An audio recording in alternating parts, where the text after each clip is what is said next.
Genesis 21. The Lord visited Sarah just as he had said he would, and did for Sarah what he had promised. So Sarah became pregnant and bore Abraham a son in his old age at the appointed time that God had told him. Abraham named his son, whom Sarah bore to him, Isaac. When his son Isaac was 8 days old, Abraham circumcised him just as God had commanded him to do. Now Abraham was 100 years old when his son Isaac was born to him. Sarah said, "God has made me laugh. Everyone who hears about this will laugh with me." She went on to say, "Who would have said to Abraham that Sarah would nurse children? Yet I have given birth to a son for him in his old age." The child grew and was weaned. Abraham prepared a great feast on the day that Isaac was weaned. But Sarah noticed the son of Hagar, the Egyptian, the son whom Hagar had borne to Abraham, mocking. So she said to Abraham, "Banish the slave woman and her son, for the son of a slave woman will not be an heir along with my son Isaac." Sarah's demand displeased Abraham greatly because Ishmael was his son. But God said to Abraham, "Do not be upset about the boy and the slave wife. Do all that Sarah is telling you, because through Isaac your descendants will be counted. But I will also make the son of the slave wife into a great nation, for he is your descendant too." Early in the morning, Abraham took some food and a skin of water and gave it to Hagar. He put them on her shoulders, gave her the child, and sent her away. So she went wandering aimlessly through the wilderness of Beersheba. When the water in the skin was gone, she shoved the child under one of the shrubs. Then she went and sat down by herself across from him at quite a distance, about a bow shot away. For she thought, "I refuse to watch the child die." So she sat across from him and wept uncontrollably. But God heard the boy's voice. The angel of God called to Hagar from heaven and asked her, "What is the matter, Hagar? Don't be afraid, for God has heard the boy's voice right where he is crying. Get up, help the boy up, and hold him by the hand, for I will make him into a great nation." Then God enabled Hagar to see a well of water. She went over and filled the skin with water, and then gave the boy a drink. God was with the boy as he grew. He lived in the wilderness and became an archer. He lived in the wilderness of Paran. His mother found a wife for him in the land of Egypt. At that time, Abimelech and Phicol, the commander of his army, said to Abraham, "God is with you in all that you do. Now swear to me right here in God's name that you will not deceive me, my children, or my descendants. Show me and the land where you are staying, and the same loyalty that I have shown to you." Abraham said, "I swear to do this." But Abraham lodged a complaint against Abimelech concerning a well that Abraham's servants had seized. "I do not know who has done this thing," Abimelech replied. "Moreover, you did not tell me.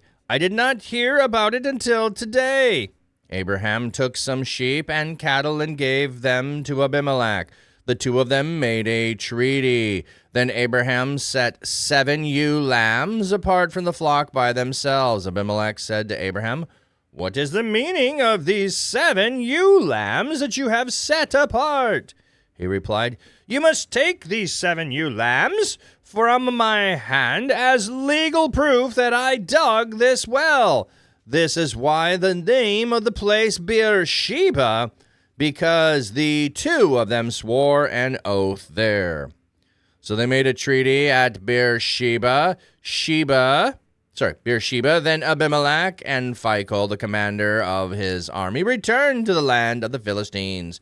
Abraham planted a tamarisk tree in Beersheba. There he worshiped the Lord, the eternal God. So Abraham stayed in the land of the Philistines for quite some time. Now, it's interesting. Are they Philistines at this time, or is the story being told when there were Philistines there so they know about them? And so we're getting the location so you would know them. Samarilla! Good to see you, friend.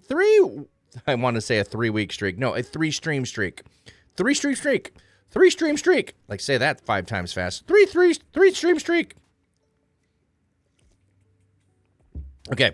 So we had the occasion with Abimelech having an issue, and we're going to return to that at the end. But now we had, and this is why I was bringing this up, it was important to know that Abimelech never went in to stay with Sarah, because the next chapter is the Lord visited Sarah just as he said he would, and as he had promised. So Sarah became pregnant and bore a son to Abraham in old age.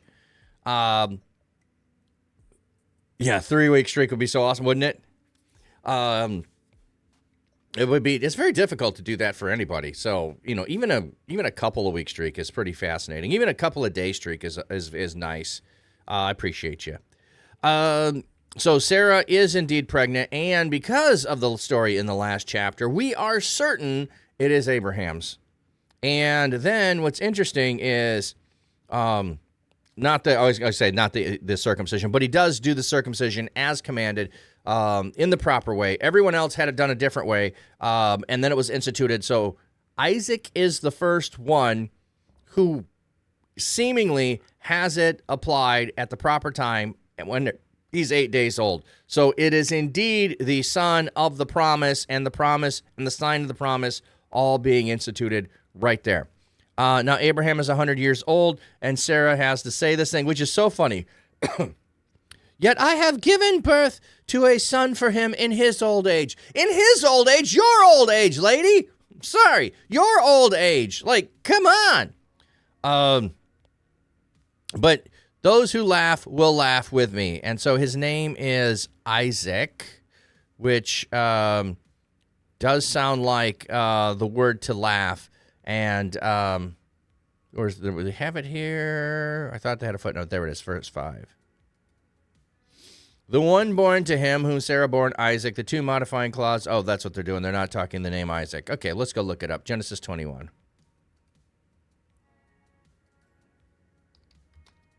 21.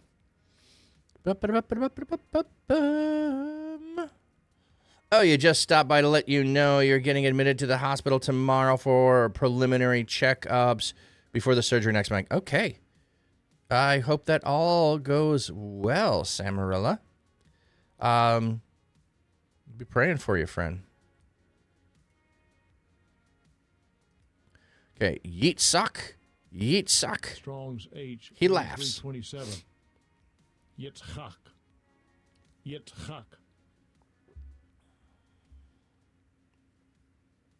Okay, and so then here is the verb. So let's just click on that.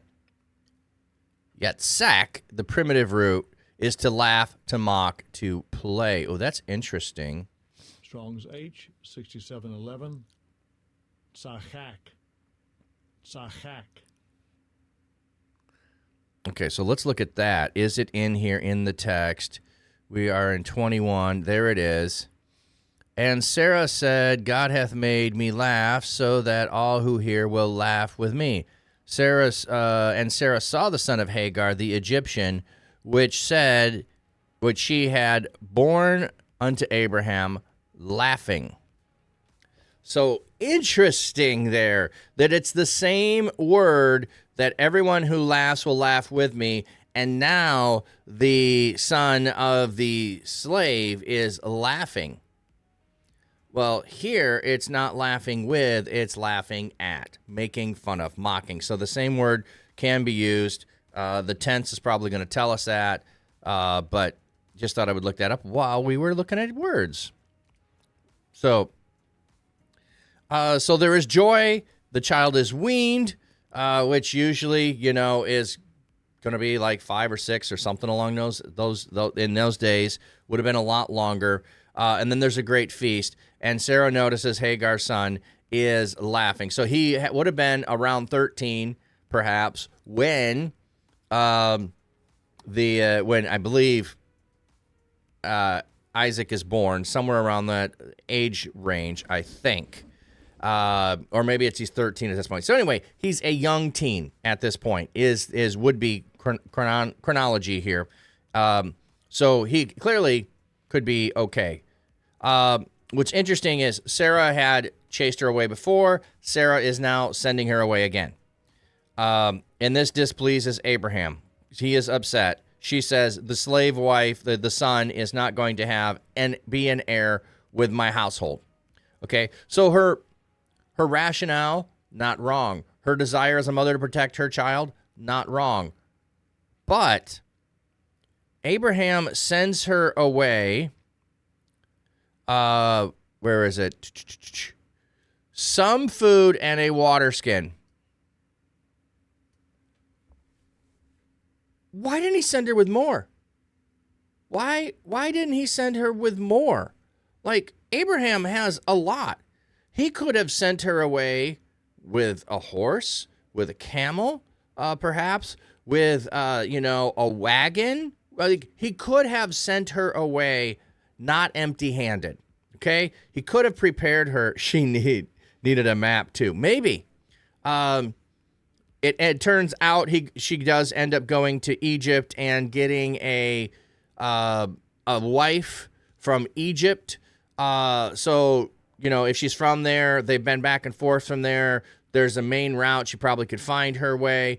But my point here is Abraham is grieved over the circumstance, but then he doesn't seem to actually act to bless them as they go away. At least to where the water and the food were located. Yeah, a map to where the water and food is located. So there's a part that feels like, not that Abraham was in the wrong for sending her away, but Abraham could have done more to bless them as he sent them away. He's grieved because it's his son, but God says God's going to take care of him. I guess you don't need to take care of him then. Then why even give him the water skin at all? Okay, my side wrestling with this text, okay? I like, there are times you get to wrestle with it. Okay, now the fun part, or the interesting, the part. The wineskin runs out. She shoves him under a shrub. Then she went down and lay across from him the distance of a bow shot. Okay, like, we have a tree, a shrub, that he lies underneath. And we have a bow shot distance that mom is away from him. So, in the end, an angel is going to come and intervene, and under the tree that he is in, where she laid him, he is going to have life. And she was a bow shot distance away, envisioning death. So we have two pieces of wood here, two trees, the shrub and the bow shot, the arrow distance away. So when you see trees, you can notice that they're either a tree of life or a tree of death. So she thought the tree was going to be a tree of death, and she went a tree of death distance away, and it turns out there ends up being a tree of life because the angel comes and shows her a well, and she gets water, and the boy is revived. Jumping ahead, this is very, very similar in nature to what happens with Isaac. Isaac has the tree on his back. It is the wood for the altar that is going to be the sacrifice, and he is laid on the wood. So there is the tree of death. And then over in the thicket, there is a ram whose horns are caught in the bush. There's the tree of life. So we have two parallel, not similar, parallel instances of the children of Abraham facing death, and an angel, yes, in both cases, an angel intervening so that both of Abraham's children live. Isn't that not cool? Is that not cool? Okay. And I like to tell it here versus the other place. So if I don't remind you of it there, that's okay. I mentioned it here. Okay. Then we get back to what's happening with Abimelech. So Abimelech and the commander of the army said to Abraham, God is with you in all you do. Now swear. So now, Abimelech's a little worried Abraham's living around here, that at some point he's going to deceive again, or my children, or my descendants. And I want to make sure you're loyal.